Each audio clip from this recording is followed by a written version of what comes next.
Well, first, obviously we're excited about the signing class. I've never been a part of a coaching staff when you go through signing day, you recruit you guys that you're not happy and excited with what you have. A lot of times you don't truly know what you have till you look back 2 or 3 years down the road. But we feel like we've really addressed a lot of needs with this class. We've lost a lot of big guys out of our program the last couple of years. I think, just counting up, I think we've lost 11 offensive linemen in the last 2 years. Obviously 3 starting interior defensive linemen last year. And no question, we had to recruit interior people. We had to recruit size, address some needs. It's interesting. One thing I have learned in 2 years here, going on 3 years, is it's much harder to build depth and maintain it with 63 scholarships than it had been the first 28 years of my coaching career with 85 scholarships. So we had some needs we had to fill pretty quick. We think we addressed those things. Good athletes, good kids, good students. Excited we were able to sign 8 in-state guys. There's a couple other in-state guys we would have loved to have gotten, but thought they had brighter pastures somewhere else. So, but we're excited about this class. This may be a crazy question, but are there some positions easier to recruit than others?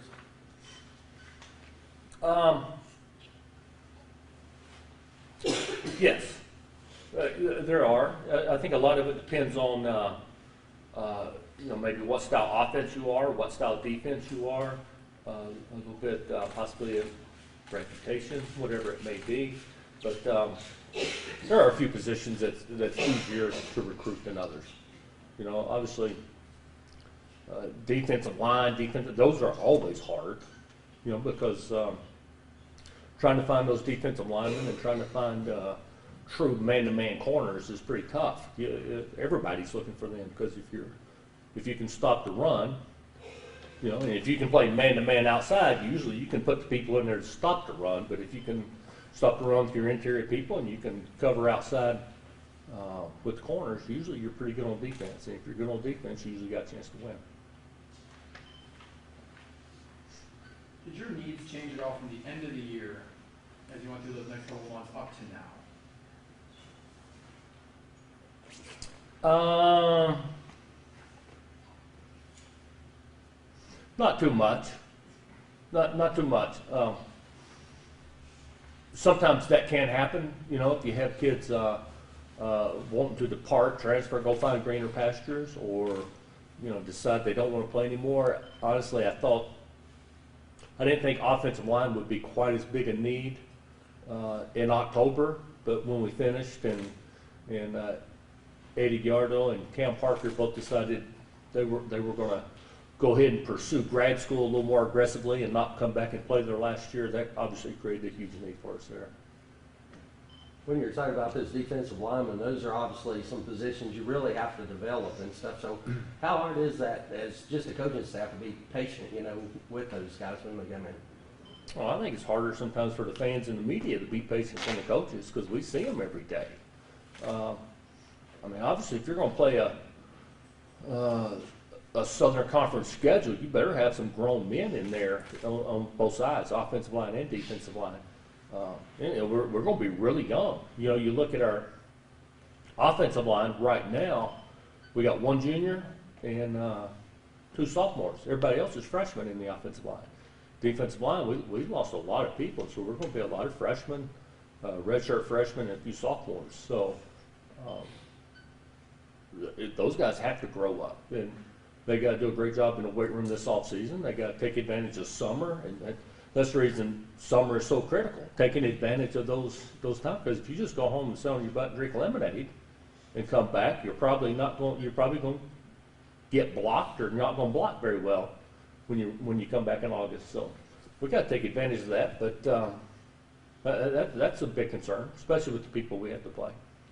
And then you were talking about recruiting some of the athletes. You feel pretty confident you got some guys, like if you need to switch positions and all that they'll be pretty easily able to adapt to that? Well, I think athletically they can if they'll just buy into it and do it, no question. Now, we didn't recruit guys thinking we're going to switch positions with them, but the more different things guys can do, the more versatile they are, usually the better they are for you as a player. You know, it's to steal an analogy kind of from Belichick. You know, you have some Swiss Army knives as players, guys that can do a lot of different things, and that's nice to have. But you better have guys that have their specific jobs and you're good at it. I think that's one thing that we've tried to do is identify players that are have really good hands or fast or really good runners with the ball. It's hard to find guys for us that are going to meet all the criteria, you know, that like what we pursued at Tennessee or Florida State. So we have to look for guys that have really special, specific skill sets and try to use those to our advantage. What's your inclination as to how many of the 23 can contribute day one? I think a pretty good number of this group will be able to contribute. Now, how many of them contribute, you know, for more than 4 games, we will see. But, you know, there's a few of them obviously in there, a few guys that are transfers, you know, so you hope, you know, you don't take transfers anticipating them only playing 4 games in redshirt, and you take them to fill needs. So, you know, we were fortunate last year. I'm really, really excited about that class we signed last year. I think there's a lot of good football players in there. Off the top of my head, what did we play? Probably 5 or 6 guys that lost their redshirt, but we had probably another 12 or 15 that played in up to 4 games, but were still able to redshirt and we weren't able to lose their year. So, you know, hopefully this class will be similar to that. I know last year Isaiah Wilson was kind of that 11th hour flip you weren't sure to get, and then he decided to come to ETSU. Anyone like that in this particular class? No, honestly, this class was pretty status quo. We kind of knew where we were. There's still 1 or 2 guys out there that honestly haven't made decisions yet. Still looking at that we're still in the mix with. There's I think 1 guy that we lost this week that we really kind of hope to get, but other than that, pretty much the guys in this February signing class that once they committed, they were committed. It was done, and there was no wavering. Even though a number of them were pursued pretty heavily after they committed. And that's why I tell our staff, if we're recruiting the right guys, once they commit, all that means is every school knows who they have to beat now. It doesn't mean they're going to quit recruiting. If excuse me, if they commit and everybody quits recruiting them, then we're not recruiting the right guys. You know, we got to recruit the ones that everybody wants and everybody keeps pursuing. That you have to recruit up till the final whistle blows. And I think it speaks a lot to the character of this class, that once they committed, they understood what a commitment was. I told them, when they're coming to commit, I said, committing is kind of like getting engaged. That don't mean you keep dating. You know, once you get committed, it's over. And I think this class took that to heart. You've been vocal in the past about the passing game and trying to get more weapons on the outside. 2 receivers gone, 1 came in. Were you in the running for a number that didn't work out, or is there still something coming down the pipeline, perhaps? Well, I feel pretty good about some of our guys we have returning. Honestly, I feel really good about a number of those young tight ends. Feel really good about a number of our running back situation right now. You know, it's nice if you can put 4 or 5 receivers out there, but it's also pretty nice if you've got 2 tight ends, you mix with 2 receivers and create the same type sets, and then the defense doesn't know if you're going to be lining up in a power set or if you're going to be lining up in a spread set. And I think we got some tight ends that can be pretty versatile and do a number of different things that way. I know we put up a lot of big numbers, but our local guy, Cade Larkins from down at Crockett, what did you see in Cade really as a college coach that sort of attracted you to him? Well, I had heard good things. His coach told me some good things.